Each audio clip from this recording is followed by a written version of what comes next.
Hey everybody, what's up? I'm back at you with another DVD review. Apparently I've gotten this request for a DVD review because if you remember Kyle, I had him on my as my background image on my computer. He jumped out. He's been living with me for a few days, and he asked me if I could do some more DVD reviews here on YouTube, so he knows if he wants to watch them or not. And he asked me to do one of two movies. He either asked me to do either The Matrix or Small Soldiers. We're gonna do Small Soldiers because he thinks it's more interesting to watch right now. But I'm doing this because I want to. But here's Small Soldiers. It's a pretty old movie. I don't even remember when it came out. But this is part of the signature selection series, as it says right up here on the top. If you can see that, there you go. It says Small Soldiers. Right there, you've got 3 of the Gorgonites. They're on top. I don't remember their names. But then in the front, you've got Major Chip Hazard, who definitely reminds me a lot of Duke from GI Joe. And then behind him, you've got Archer, the emissary of the Gorgonites. This is made by DreamWorks, and it is the widescreen version. On the side there, it says Small Soldiers, and up there on the top, it's got a picture of, if you guys can see it, it's got a picture of Major Chip Hazard. On the back, you got a couple of scenes. You got one of the guys there, and you've got one from there. You get a scene with the main character Alan with the Gorgonites. It says charming and funny from Los Angeles Times. The description says big action, big fun, big movie. Small Soldiers is one of the highlights. It's a huge adventure. Meet the Commando Elite, toy action figures with an attitude. They've escaped from their boxes along with the Gorgonites, kind-hearted but unusual-looking creatures. Now, teenager Alan Abernathy gets enlisted to help the Gorgonites and rescue the girl of his dreams before the whole town is turned upside down. Small Soldiers is a spectacular adventure for the whole family. And they kind of did a little bit of misadvertising because it says spectacular adventure for the whole family, but look what the dang movie's rated. PG-13.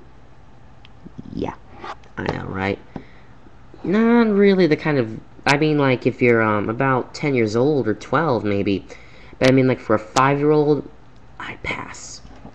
But anyway, special features include a behind-the-scenes look from the cutting room floor, interactive game demo, production notes, cast and filmmakers' bios, and a theatrical trailer. Open it up. There's the disc there. Again, just like some other DreamWorks movies I've reviewed in the past. Blank with just the embossed logos. And you also get this little flyer. It's not really a flyer, it's a little page-looking thing. It's got the same thing as the front cover there. It's signed by someone. I think it's like Joe White, I think, the director. Oh, Joe Dante. That's his name. Anyway, it's got that on the front. Open it up. Talks a little bit about the movie. You got a couple photos, and it's got the scene selections. The Global Tech Touch, main titles, a toy that kicks. While Dad's away, the Stowaway Gorgonite, the Troublemaker, Bazooka, and the Bike. The rules change. The Flaw on the Chips, Operation Sandman, the Rescue Mission, War, a Small Siege, Number Hiding, Fried, and To Find Gorgon, and end titles. Right. And on the back, you've got a couple of photos. You got a photo up there with Archer versus the Cat. And then you got a couple other movies that are available. You got Mouse Hunt and The Peacemaker. And coming soon, it advertises for Amistad and a classic film, Polly. Which I actually remember Polly. I believe this film came out in, what was it, 1998? I was about 3 years old at the time. I never heard of this movie. But, my brother thought this was an awesome movie, but he bought it. I didn't. And I remember this, when I saw this for the first time, it actually worked a little bit different. I thought the dad worked for the company that produces the toys, and he gave his son the samples. But spoiler alert, he doesn't actually give it to him. The guy gives them to him, but he has to sell them before he gets back, and he has to give him the money. But he puts these military chips in them that will like weapons chips that will, like, make them go all berserk and like hunter killers, like Terminators practically. So yeah, overall it's not that bad a movie. It's not bad. If you're looking for something,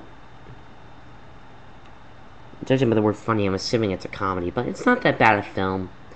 You know, I mean, Usually I'd expect a lot. I'm not disappointed with it at all. I mean, it's a good film. I mean, I'll give it that, but I'm not, like, disappointed in it whatsoever. I'm not disappointed at all. But, it's been a while since I've seen it. I'm not sure most about the film. I believe there was a video game released on the film. And we did get a line of action figures based on these figures in the movie. Although they don't work like the ones in the film, like where they don't, like, come alive and all that. They're just normal action figures.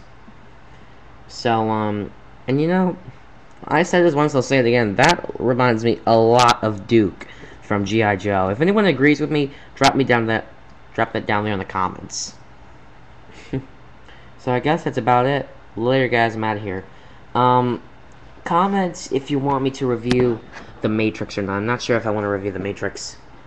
But I guess that's about it. Later, guys. I'm out of here. Go shop in a Big Bad Toy Store because, well, they're awesome.